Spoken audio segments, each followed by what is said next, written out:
여러분 안녕하십니까? 저는 올해 90세 정형외과 의사입니다. 60년 동안 수많은 환자들을 진료해 왔습니다. 저는 오늘 제 평생 경험을 걸고 아주 중요한 이야기를 드리려 합니다. 운동은 우리 몸을 살리기도 하지만 반대로 독이 되기도 합니다. 건강을 위해 매일 하던 운동이 오히려 무릎 연골과 척추를 망가뜨린다. 믿기 어려우시죠?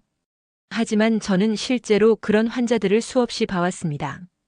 평생 건강을 위해 노력하던 분들이 잘못된 운동 때문에 병원 침대에 누워 계셨습니다. 오늘 이 영상을 끝까지 보신다면 앞으로 병원에 가실 일, 수술 받으실 위험을 절반 이상 줄이실 수 있습니다.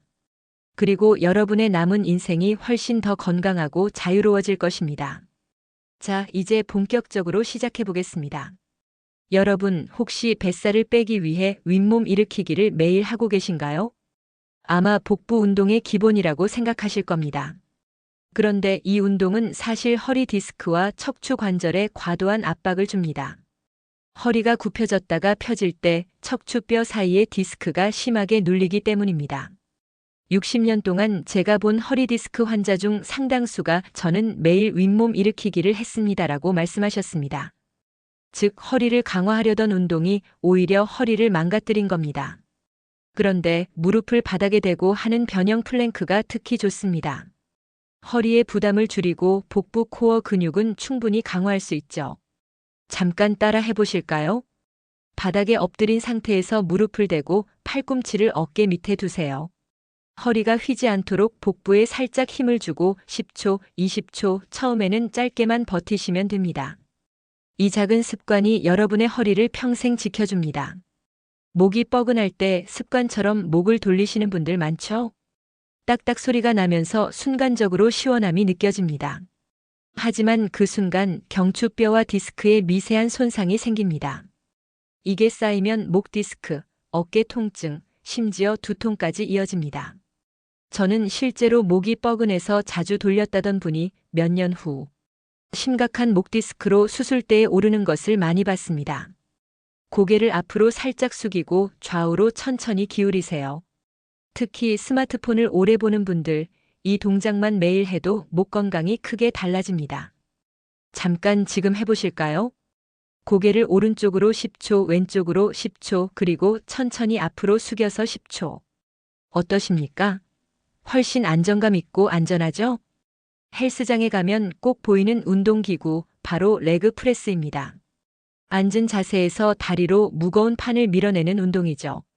겉보기에는 하체 강화에 좋아 보입니다. 하지만 실상은 다릅니다. 무릎 관절이 접혔다 펴지면서 무릎 연골에 강한 압박과 마찰이 가해집니다. 특히 50대 이후라면 이미 연골이 얇아져 있기 때문에 치명적입니다.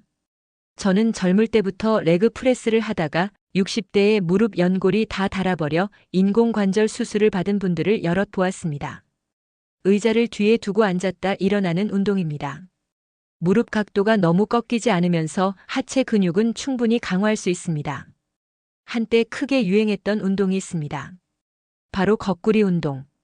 거꾸로 매달리면 허리 디스크가 펴진다. 라는 말 들어보셨을 겁니다. 하지만 사실은 정반대입니다. 혈압이 순간적으로 상승하고 척추에 더 큰 부담이 가며 특히 고혈압 심장 질환 녹내장이 있는 분들은 매우 위험합니다.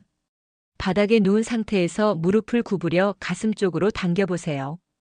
허리 근육이 이완되고 디스크 압력이 줄어듭니다. 저희 의사들끼리도 허리가 아플 때는 몰래 이 동작을 합니다. 그만큼 효과적이고 안전하다는 증거입니다. 아령을 들고 옆으로 꺾는 운동 한 번쯤 해보셨을 겁니다. 겉보기에는 옆구리 살이 빠질 것 같죠? 하지만 사실은 척추 측만증을 유발할 수 있는 위험한 동작입니다. 무거운 아령이 척추를 한쪽으로 끌어내리면서 균형을 무너뜨리기 때문입니다. 바닥에 누워 무릎을 구부리고 다리를 좌우로 천천히 흔들어 보세요. 옆구리 근육이 자극되면서도 척추는 안전하게 지켜집니다. 엘리베이터 대신 계단 이용하세요. 많이 들으셨을 겁니다. 맞습니다. 계단 오르기는 좋은 운동입니다. 하지만 계단을 뛰면서 오르내리는 순간 무릎 관절은 도끼질을 당하는 것과 같습니다. 충격이 그대로 연골에 쌓이고 관절염을 앞당깁니다. 그리고 내려올 때는 되도록 엘리베이터를 이용하는 것이 무릎 건강에 훨씬 이롭습니다. 마라톤이 건강의 상징처럼 여겨지던 시절이 있습니다. 하지만 저는 마라톤 때문에 무릎과 허리, 심장에 문제 생겨 병원에 오신 분들을 수도 없이 보았습니다. 60세 이상에서 장거리 마라톤은 도전이 아니라 무리입니다. 심폐지구력을 올리면서도 무릎에 충격이 적습니다. 대화가 가능할 정도의 속도로 하루 30분 이상이 가장 이상적입니다. 여러분, 운동은 약이 될 수도 독이 될 수도 있습니다. 좋은 운동과 나쁜 운동은 종이 한 장 차이입니다. 오늘 말씀드린 7가지 운동 꼭 기억하시고 잘못된 운동은 과감히 버리십시오. 대신 안전한 대안 운동으로 평생 건강을 지키시기 바랍니다. 마지막으로 여러분께 부탁드립니다. 혹시 오늘 말씀드린 운동 중 여러분이 하고 계셨던 것이 있나요? 그로 인해 불편을 겪으신 적이 있나요? 댓글로 솔직하게 경험을 나눠주세요. 여러분의 댓글 하나가 다른 사람의 건강을 지킬 수 있습니다. 그리고 이 영상이 도움이 되셨다면 구독과 좋아요 꼭 눌러주십시오. 사랑하는 가족과 친구, 부모님께 공유하셔서 함께 건강한 노후를 만들어 가시길 바랍니다. 저는 90세 의사로서 앞으로도 여러분께 평생 병원비를 아낄 수 있는 진짜 건강 비법만 전해드리겠습니다. 여러분 건강하십시오. 감사합니다.